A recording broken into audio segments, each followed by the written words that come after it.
I'm Barry Black, the chaplain of the United States Senate, and I'm happy to have this opportunity to speak a little bit about Christian education on behalf of Heritage Christian Academy.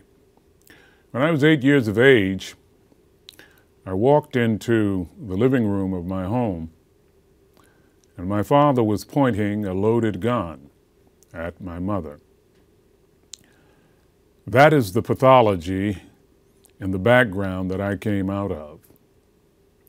And yet, in spite of the toxic nature of my upbringing, my 7 siblings and I were able to become productive members of society. And I believe it is because we were blessed to receive a Christian education from grade 1 all the way through graduate school. The education did 3 things. First, it provided a barrier against the corruption in our environment. It was literally a cocoon. I could go to school each day and receive a wholesome meal and receive marvelous instructions, not only intended to help me intellectually, but to prepare me for eternity. Secondly, the schools that I attended, Baltimore Junior Academy, Pine Forge Academy, Oakwood University, Andrews University, sought to promote my symmetrical development, my physical development. We had to run around a 1.5 mile reservoir for physical fitness. My intellectual development. I was exposed to Goethe and Shakespeare and William Cullen Bryant, who said, "He who from zone to zone guides through the boundless skies, their certain flight in the long road that I must walk alone will lead my steps aright to a waterfowl." My intellectual development was supported by Christian education. My social development was supported by Christian education. I was taught when a young lady comes to the table in the cafeteria, you stand.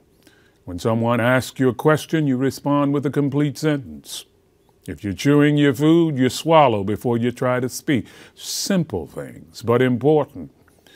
I had to sit in lyceums and be force-fed Mozart and Mendelssohn, Bach and Beethoven, Schubert and Schumann. It was marvelous social development. But most importantly, Christian education enabled me to be able to contribute to my nation as an advisor and a leader at the highest level. I never imagined that tragic day in my background when my father was threatening my mother, that I would one day be preaching at Camp David, that I would preach to presidents, that I would pray each day to open sessions of the Senate. But Christian education prepared me for that opportunity and responsibility. I never guessed that I would be teaching a Bible study on a weekly basis for senators, members of the most exclusive club, some would say, on the planet, that I would be facilitating a prayer breakfast for our lawmakers on a weekly basis. But Christian education prepared me for that.